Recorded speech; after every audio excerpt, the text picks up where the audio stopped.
Математика 3 сынып 66 сабақ.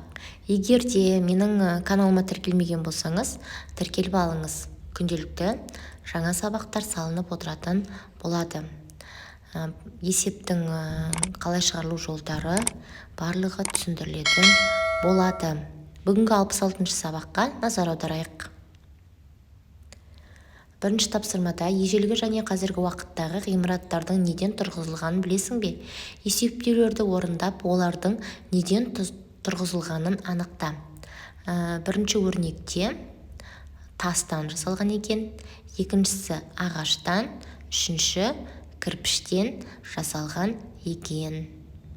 Сонда біздер амалдарды орындап, есептердің мәнін табамыз. Біріншіне 47, 56, 6 шықты. Екінші тапсырмада суреттерге берілген жазбаларға қара. Бұл жерде санды 10-ға көбейткенде берілген санның оң жағына бір нөлді тіркейтініміз, санды 10-ға бөлгенде берілген санның оң жағынан бір нөлді алып тастайтындығымыз жөнінде айтылған. Есептерді қараймыз және де ары қарай жалғастырып шығаратын боламыз. Мысалға, 15-ті 10-ға көбейткенде 150 шығады, яғни 0 тіркеледі. 150-ді 10-ға бөлгенде 15 шығады, 0 қысқарып қалады. Үшінші тапсырмада есептеулерді қарастыр. Санды 100-ге көбейткенде ол қалай өзгереді? Санды 100-ге бөлгенде ол қалай өзгереді? Санды 100-ге көбейткенде берілген санның оң жағына 2 0 тіркейміз, ал бөлгенде 2 0-ді алып тастаймыз.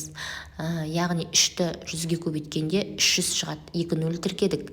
500-ді 100-ге бөлгенде 5 шығады, яғни 2 0-ді қысқартып тастадық. Сол сияқты ары қарай жалғастырамыз.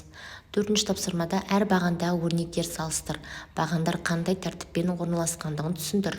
9-ды 10-ға көбейтеміз, 90 болады. 10-ды 9-ға көбейтеміз, 90 болады.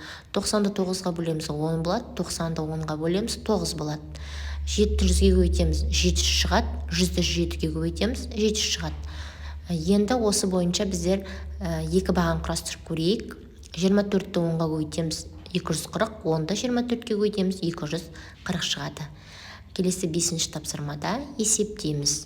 3-ті 10-ға көбейтеміз, 30, 30 бен 10-ның бөлінісі 3-ке тең, 8 бен 100-дің көбейтіндісі 800-ге тең, 800-ді 100-ге бөлеміз, 8. Жаңағы бізге айтылған ережелерді осы жерде есімізге түсіреміз. Яғни 100-ге бөлгенде 2 0 қысқаратындығын, ал 100-ге көбейткенде 2 0-ді тіркейтіндігіміз жөнінде еске түсіреміз. 10-ды да солай санды 10-ға көбейткенде және санды 10-ға бөлгендегі ережелерді есімізге түсіреміз. 6-шы тапсырмада шартты есептер. Біреуін көрейік.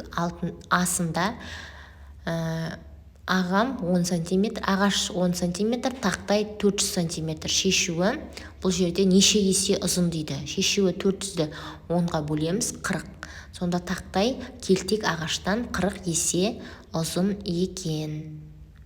Әсі, бұсы шығарылған. Өзіміз қарап танысамыз. 7-ші тапсырмада балалар демалыс орнынан 10 автобуспен қайтты. Әр автобуста 15 қыз және 23 ұл бар. Демалыс орнынан барлығы неше бала үйлеріне оралды? Автобус 10, әр автобуста 15 қыз және 23 ұл бар. Барлығы белгісіз бала. Шешу 15-ті 23-ге қосамыз, 10-ға көбейтеміз, тең болады 380. Барлығы 380 бала үйлеріне оралды деп жазатын боламыз. Келесі тапсырмада амалдардың орындалу ретін анықтап, оларды есепте.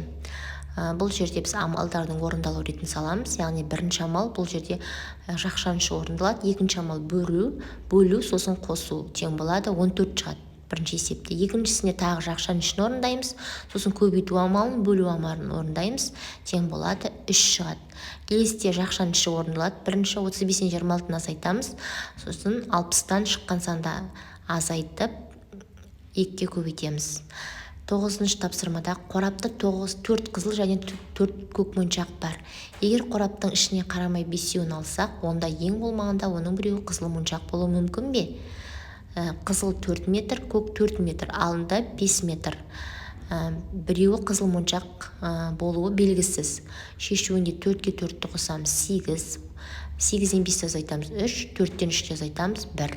Қызыл моншақ сонда біреу екен.